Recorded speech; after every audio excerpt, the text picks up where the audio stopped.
New comic book day is upon us once again, so let's take a look at what's coming out so I can tell you what's on my pull list.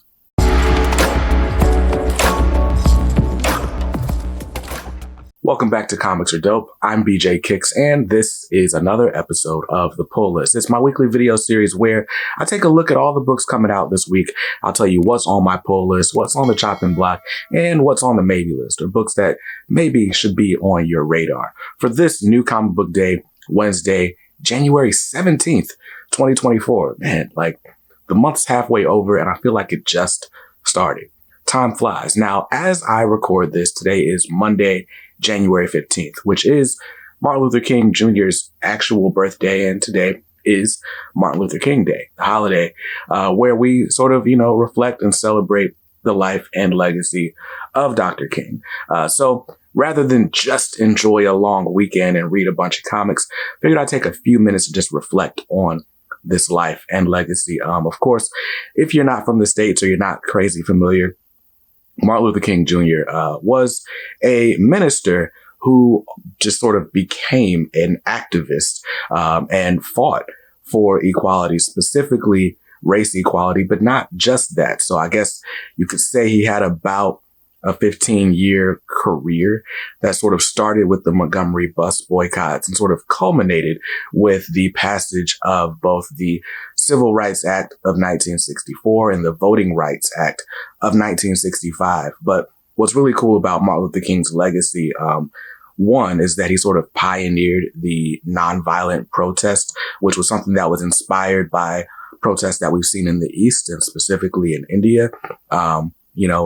With Gandhi, who ironically was racist, but we sort of seen that pioneered in the States through Martin Luther King and the Montgomery bus boycotts and the concept of sit-ins and marches and all these things, right? But anyway, go through the bus boycotts, and then we go through a series of just nonviolent protests all through the South, like I said, culminating in the Civil Rights Act and Voting Rights Acts being passed in 64 and 65 respectively. But I think what's really cool about Martin Luther King's legacy is that it didn't just end with, racial justice and equality, right? It's like after he gets these major laws passed, he focuses his sights on, anti-war. He was very much against the Vietnam War. When he was assassinated in Memphis, it was because he was fighting on behalf of unionized sanitation workers. He was just about lifting and uplifting equality for all people, regardless of race or creed or nationality, economic status. And I think that is a lesson that we can take from the life of Dr. Martin Luther King, just looking out for each other, no matter who you are. I think it's really awesome what he's done, for the world and what his impact, his legacy has had over the years, right? I don't take lightly that I have a channel focused on comic books, which are a medium with a traditionally white audience. And maybe, my face on this channel is harder to stomach without the work of Dr. Martin Luther King Jr. So for MLK Day, I actually started reading on Hoopla King. It's a biographical graphic novel by Ho Che Anderson. It's really, really good. It's a really, so far, I've only gotten about 30 pages in, but it's a very balanced look at Martin Luther King's life. There's a lot of the stuff that you hear about that's not as appealing, but also put in context with all the things that are great and just a nice look at the man. So, hey, if you want to read that along with me, I'll be reading that all this week. It's probably how long it'll take me to get through that. So join us in the Comics Are Dope community on Facebook or Discord to hear my thoughts as I read that graphic novel. Anyway, shout out to the life and legacy of Dr. Martin Luther King Jr. Now, let's get on with this week's pull list. These are the books that I'm buying when I hit the comic shop this Wednesday, January 17th. 2024. I usually start these off with the book that I'm most excited for. This week, that was actually a really tough decision, but I think I'm settled. And so the book I am most excited about this week is going to be Wonder Woman issue number 5, written by Tom King, art by Daniel Sampere from DC Comics. This book has been awesome, if not a bit controversial so far. I think if you don't like Tom King, this isn't going to be the book that makes you like Tom King. And I think I've kind of put my finger on why people don't like him, right? Like Tom King's style, if I can use a word that my man Dom from the Comic Book Report uses, his style is very lyrical. Like Tom King writes comics as if he's writing poetry. And because of that sort of line that he walks between prose and poetry, it often comes off as pretentious, right? And so if he doesn't stick the landing, then it just feels like a lot of grandstanding for no reason, right?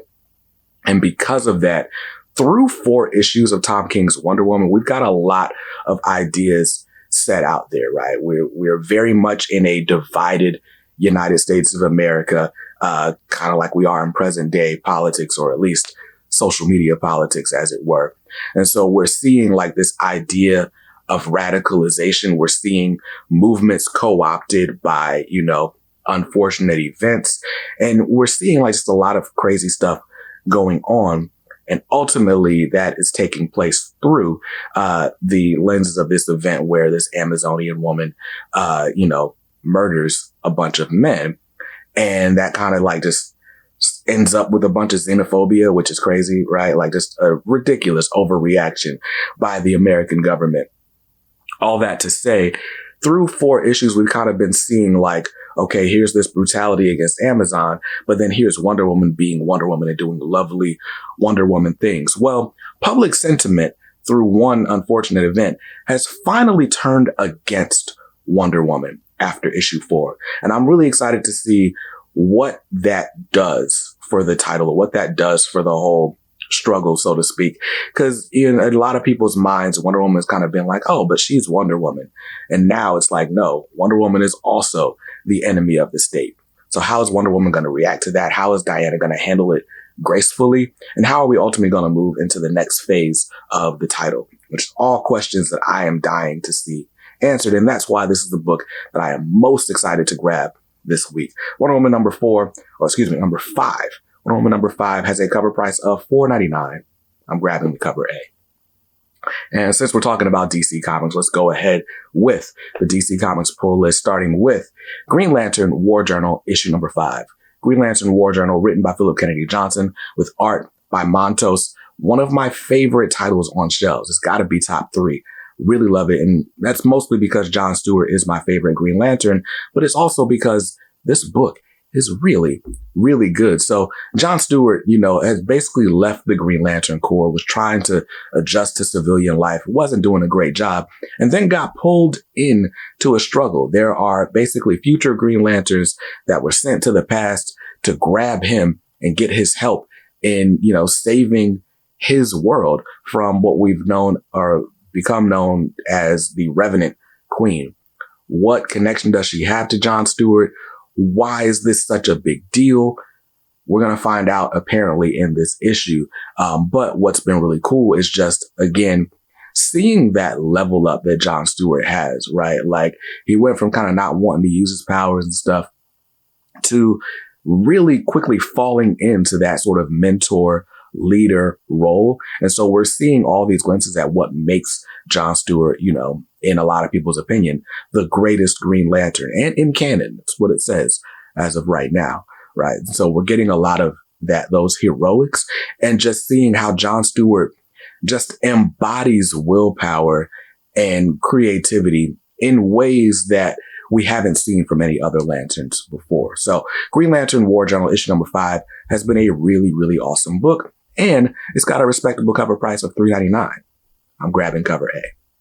Now, the next book on the DC Comics pull list is Nightwing, issue number 110. Now, this, written by Tom Taylor, art, I don't know who's on art for Nightwing right now. It was Bruno Redondo, but right now Redondo's doing pages on Superman. I guess I could look it up. Sami Basri is a name I'm not familiar with. But anyway, this is a tie-in to Beast World, which is the big Titans event that Tom Taylor is also writing. Now, I hilariously kind of fell out of Beast World, specifically because I forgot to subscribe to the title. So I got issue 1 just kind of automatically, but I forgot to actually put it on my pull list. And I took for granted that those issues will be in stock. Beast World's selling like hotcakes, so I'm behind on Beast World. And thus, this issue of Nightwing's probably not going to really mean much to me. But I do know the basic premise, right? Beast Boy turned into a Starro and like infected like everybody on Earth or a bunch of people. And so when you become infected by the Beast Boy Starro or Garo, as they're calling it, you end up turning into a beast. And like, it's crazy. They got to find a solution to this. And so all of this is an excuse to hilariously turn Damian Wayne into a cat. And if that does nothing else, it gives us, you know, a reason to do this cover, which is funny. And it's little things like this little cover gimmick or whatever that keep me in Nightwing, even when I'm not super invested in the story. It's always good. It's always fun. So Nightwing issue 110 with this meme cover. I'm grabbing it with a cover price of $4.99. I'm grabbing cover A. And the next book on the pull list is one I'm really excited about. This is Superman, issue number 10. Superman, written by Joshua Williamson. And like I said, art on this issue by Bruno Redondo. This is the start of a brand new story arc. We got done with that whole chained concept and got Clark sort of nursed back to health just in time to start a new story arc called, I think, Superman Outlaw. I might be confusing that with the Batman event that just happened in Detective Comics. But basically, we're getting like, you know, this whole storyline with Superman looking like a rodeo or something. I don't know. I got to actually read the issue. But hey, brand new jumping in point. And we're apparently getting Marilyn Moonlight back in this, story arc. So that'll be cool. Superman issue 10's got a cover price of $4.99, grabbing cover A. And the last book on the DC Comics pull list is another Superman title. This is Superman Lost, issue number 10. This is written by Christopher Priest with art by Carlo Puglian. I'm never going to say that right. I should look it up how you say his last name.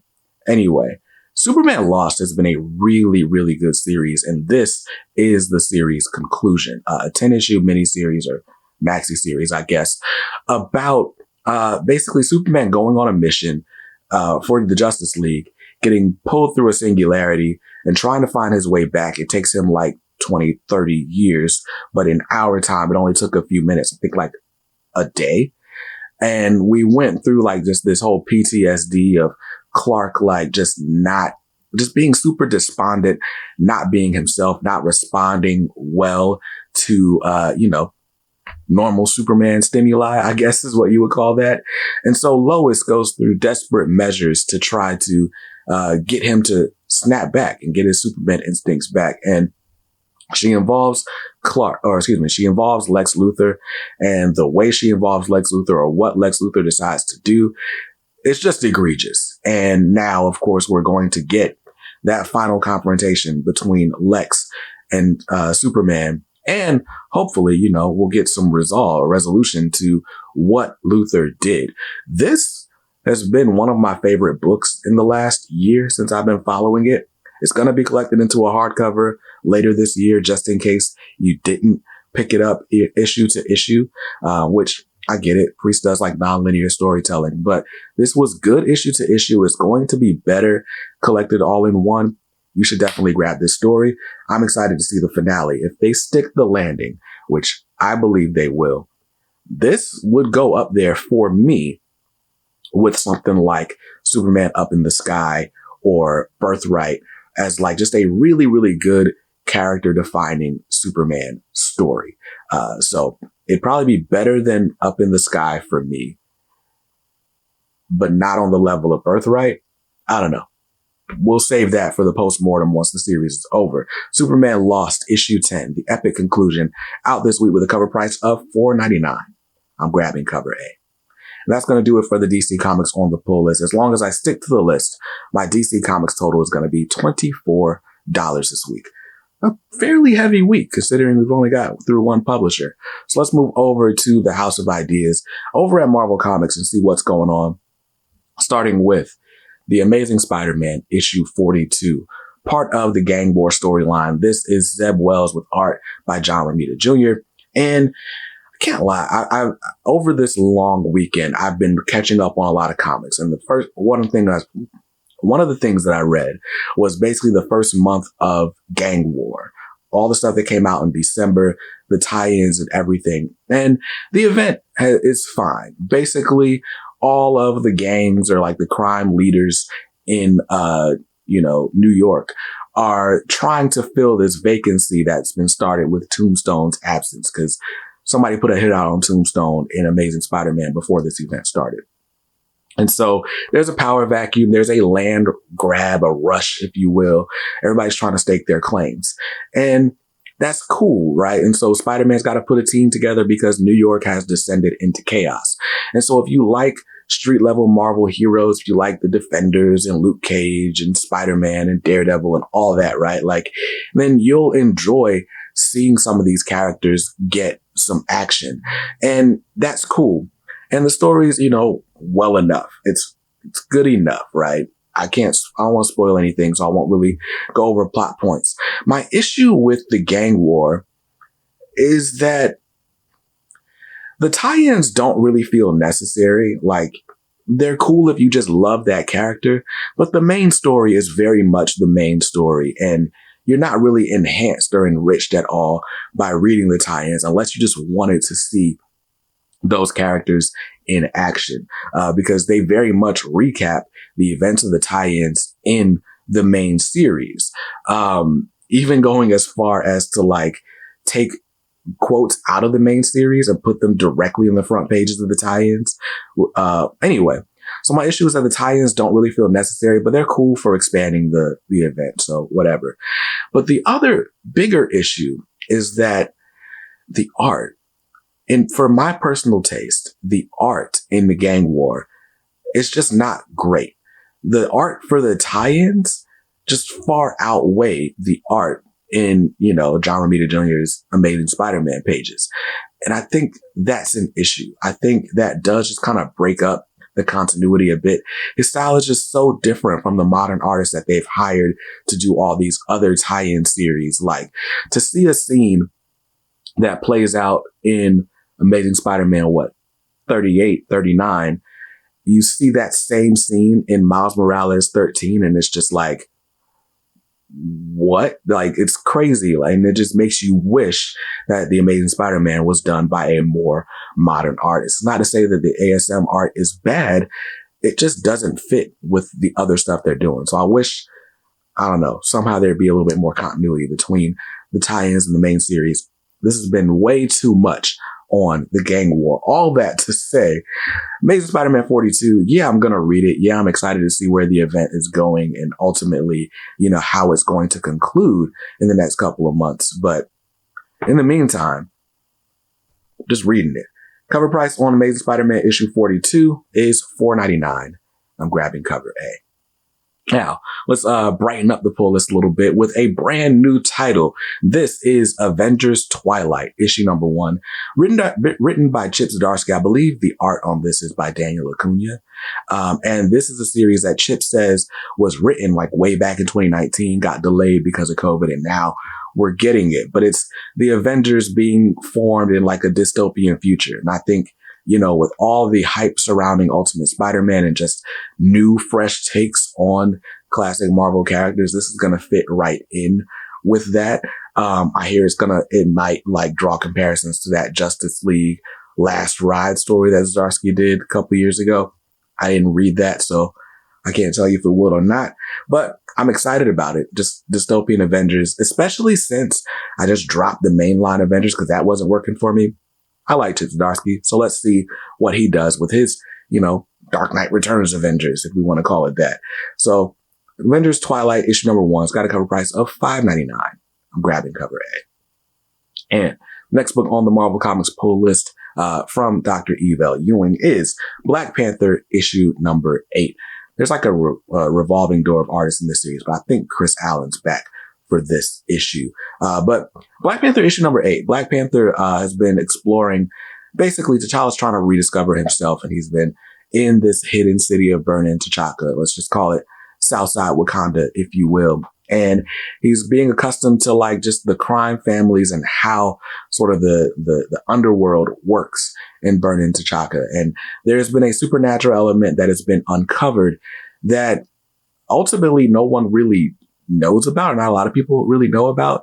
And so we saw like the first appearance of Kivu Ma a couple issues ago. And what I thought we were seeing at the end of issue 7 was we're about to get a big confrontation. But instead, someone dies and T'Challa doesn't really know that is supernaturally inspired. And all of a sudden in issue 7, it seemed like all this action we were building toward, we kind of were like, actually, let's reset a little bit and we're going to take this story a lot slower. So T'Challa is still investigating and trying to figure out what all is going on. And suddenly I'm like, oh, this is going to be a slower burn than I thought. Still very interesting concepts, but just not quite as bombastic as it seemed like it was going to be. So I'm excited to see how things ramp up in issue number 8. We're getting an appearance from Monet St. Croix, who, you know, I'm not crazy familiar with from X-Men world. So I'm just going to have to kind of take this story along for the ride and just see what it is, right? Yeah, that's that. But Black Panther issue number 8, it's got a cover price of $3.99. I'm grabbing cover A.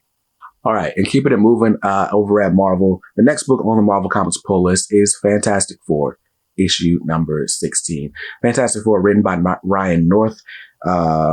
Let's see who's on art for this, because I try to shout out people when I can shout out people. Francesco Mortarino, who I believe did art on the last issue as well. We finally got the return of Franklin Richards, Valeria Richards, and also The Thing and Alicia Grimm's kids.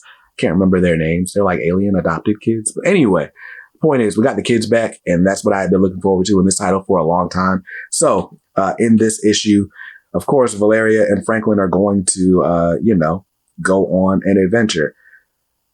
Okay, Jovana Nakala, correct. Anyways, I'm sitting here reading the solicit. The point is the kids are going on an adventure. And I'm excited about that because I was looking forward to the kids returning to the title. Fantastic Four issue 16, I think it's going to be reinvigorated, rejuvenated, if you will, by the introduction of these kids. So Fantastic Four 16, cover price on this is $3.99. I'm grabbing cover A. And the last book on the Marvel Comics pull list this week is X-Men, issue number 30. We are in the middle of the fall of the House of X, which apparently is a now separate era from the fall of X that we've been in since the end of Sense and Sinister. Who knew? Who knew? Anyway, X-Men number 30, while all the stuff that we're dealing with in the fall of the House of X is happening, there are other people still attacking Mutantdom. And so the X-Men are going to be fighting with the High Evolutionary in this issue, apparently. Cover price on this is $3.99. I'm grabbing cover A. And that's it for a longer than normal Marvel Comics pull list this week. If I stick to the list, don't buy any extra variants or anything. Those are going to cost me $23, which doesn't leave me a lot of room on the pull list for anything else. So let's skip on over to the indies so I can tell you the one book on my indie pull list, and that is The Walking Dead Deluxe, issue number 81. Now, you'll be glad to know that I decided to use my Hoopla subscription to finally start reading The Walking Dead. Not Deluxe, but The Walking Dead. So I've been reading the sort of original black and white series, and I've gotten through 5 issues so far. Really, really good stuff. Like I could easily spend this year just reading The Walking Dead, and so I've just kind of had to stop myself and go into other things. Really, really like it. I got a long ways to go before I reach 81. But anyway, I've been collecting The Walking Dead Deluxe because I think the series does add a lot having this in color. I do agree. Plus, you get all this extra commentary in The Walking Dead Deluxe number 1. Robert Kirkman broke down his outline and how he writes for the page turns and just really, really interesting and cool stuff. That was cool. So anyway, I'm glad that I still have The Walking Dead Deluxe in singles and I didn't decide to sell them off or stop buying them. But issue 81 is out this week with a cover price of $3.99. I'm grabbing cover A. And that's the only indie book on the pull list. That's going to cost me $4 this week, which brings my grand total. Just realized I didn't actually total it up. All right, 24 plus 23. That's 47 plus 4 is $51. Did I do that right? That's about right. Yeah. $51 is what I'm spending on comics this week. Nice. It's doing mental math kicks. Now, just because I couldn't fit more books in the pull list or in the budget, because I am over budget by like a couple dollars, right? Doesn't mean that I'm not interested in other comics. So some other books on the radar this week. Cobra Commander is out this week. #1 with, written by Josh Williamson with art by Andrea Milana. This is the second in a series of 4-issue minis introducing us to the new world of G.I. Joe. So we got Duke last month and now we're getting Cobra Commander. Was that last month? That was just a couple weeks ago. Anyway, and we're going to get, I think, Cobra? Oh, wait, that is, well, I don't know. I don't know anything about G.I. Joe, which is why I didn't buy Duke, nor did I buy this, but I did get a chance to read Duke #1, and it's pretty good. I don't know if it's good enough to make me invest this heavily into G.I. Joe, unless it starts crossing over like super heavy with Transformers, which I haven't read Transformers #4 to know if that's going to be the case. But anyway, we'll see. We'll see. Cover price on that is $4.99. The other book that's out this week I'm interested in is Cable, issue #1, brand new miniseries written by Fabian Nicieza, who co-created Cable, with art by Scott Eaton, who has done a bunch of work in the past before, but never with Fabian Nicieza on Cable. So that'll be cool to see. Covers by Will Spertasio. This is not one of those flashback titles. This is very much Old Man Cable in present day events during the fall of X and all that. So you want to grab that with a cover price of $4.99. Another book that might be on your radar, it's not exactly on mine, James Bond 007 #1, written by Garth Ennis, art by Rafa Labosco. Garth Ennis writing James Bond. James Bond is one of those characters that like teeters on the edge of my PG sensibilities. Sometimes James Bond stories are great for a wider audience, and sometimes they're more mature. And if there's anybody that's going to take it to the mature side of things, it's probably going to be Garth Ennis, who you may know from Punisher or The Boys. So, your results will vary depending on what your taste is. But for that reason, I'm kind of cautiously looking out for that. We'll see. We'll see how it goes. James Bond 007, issue #1 out this week from Dynamite with a cover price of $4.99. And that's the last book on the radar. What are you guys grabbing this week?